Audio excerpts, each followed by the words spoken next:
Hey everyone, it's Vismaya, founder of Living in Gratitude Today, teacher, speaker, best-selling author. But you know, my favorite role is that of a gratitude gangster. What? So this week we were talking about clutter, getting rid of the excess junk that no longer serves us. And for some of you that are listening, that is super easy. You get something, if we're talking about physical clutter, you get a piece of paper, you don't need it, boom, right in the garbage or recycle bin. You buy something, you take out something from you buy a piece of clothing, you take something from your closet and you swap. So you get rid of the old one, you donate it, you do something with it. For others, that's not as easy. And I happen to be one of those people that it is very challenging for me to let go until recently. So what does that mean when we don't want to let things go? Why is it that we want to hold on to those items so closely? And I can guarantee you that there's some sort of underlying meaning.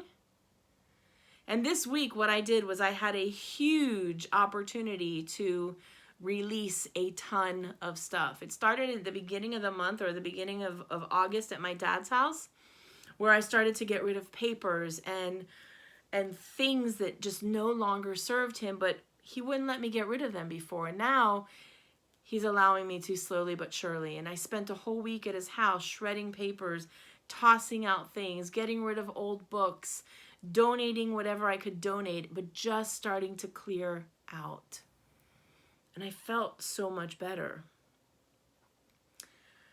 So I decided that I had to do it in my own house. Because it was getting to the point I couldn't walk in my office freely. And that's me being real and being vulnerable.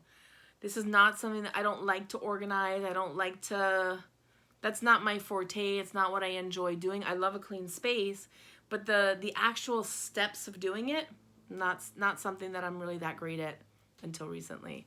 So a friend of mine came over and we decluttered and we got rid of things and we took things to Goodwill and we tossed things and organized. And what I can share with you is that there's a freedom, there's a feeling of I can breathe again. What was I holding on to all that stuff for? Why was I afraid to let go? Right? So when we hold on to these things, what it does is it physically closes our hands and doesn't allow us to be open for more. And I'm not saying more physical stuff, but other things that can come into that space because now it's clearer. Now when your space is clear, you have the ability to create because your mind isn't worried and you're not so fearful of all the crap around you, or you're not so, you have places to be that's free and open. And for some of you, you're like, I get it, Vismaya, because that's not my world. And for other people on this call, you're like, oh my God, you're speaking to me. And it's really hard for me to get on and say, listen, my roommate called me out on my office. He's like, seriously? What has happened to that room? And I was mortified. I was horrified that he called me out on it. So I called one of my girlfriends again and she came in and she supported me, and it looks beautiful now. I can move around. I can dance in my office. I can do all sorts of things that I couldn't do before. I think part of it was when I was younger, not that much younger, when I was like 25, my mother would go to my mother and my stepdad were married, and my mother would throw things out because she didn't like them. So he'd go to work and he would come home and things would be missing because she decided to give it to the neighbor or give it to whomever else she decided to. And I think that really played, and I'm not blaming my mother, but that really affected me because I was like, who are you to give something away that doesn't belong to you? And there was something inside of me that says, I don't have to give anything up. I get to keep anything I want, whatever I want, to the point where I was packing it in and packing it in and packing it in, and then it packed up. So the opportunity to declutter is really about freeing yourself and letting things go, and so that you have the space to move forward. And it's the same thing with relationships, and it's the same thing with the thoughts that we have in our mind. We sometimes tell the same stories over and over again. If you notice, you get together with a group of friends, you're reminiscing, and you seem to reminisce about the same thing every time you get together. Why is that? Why do we hold on so tightly to those stories in that past? And sometimes those are stories that are really great and we love to relive them because they're funny. And sometimes there's stories that we're kind of like, oh my God, I wish I never did that again.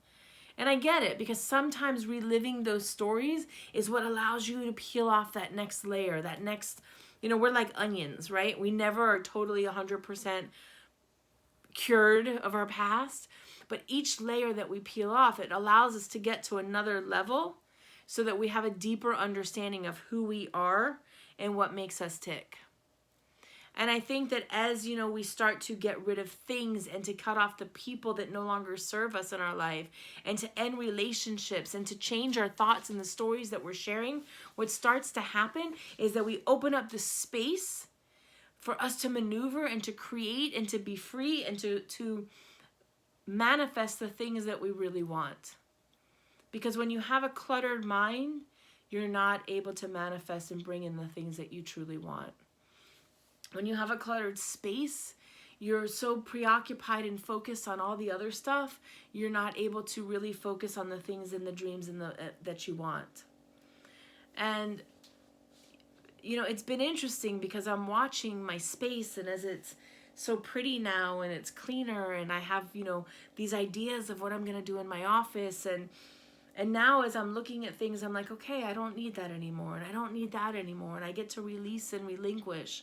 I invite you to do the same thing. Like, look around and ask yourself, do the things and the people and the thoughts that I have in my life serve me?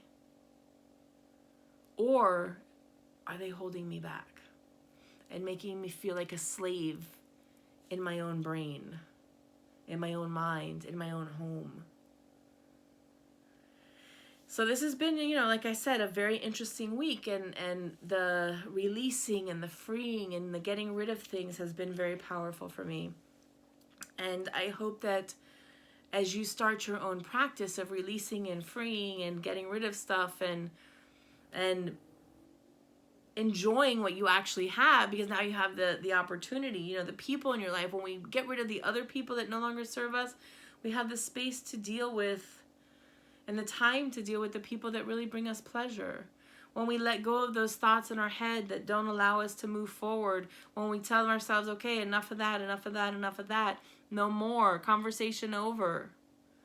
We have the opportunity to now explore thoughts that bring us pleasure, that help us grow. And sometimes those thoughts that, keep us, sometimes those thoughts do, like I said, take off that next layer.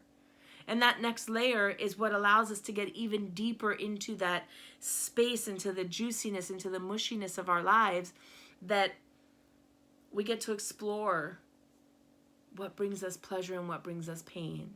And as we peel off that layer and we get to that level of what brings us pain, it has time now to freely go away.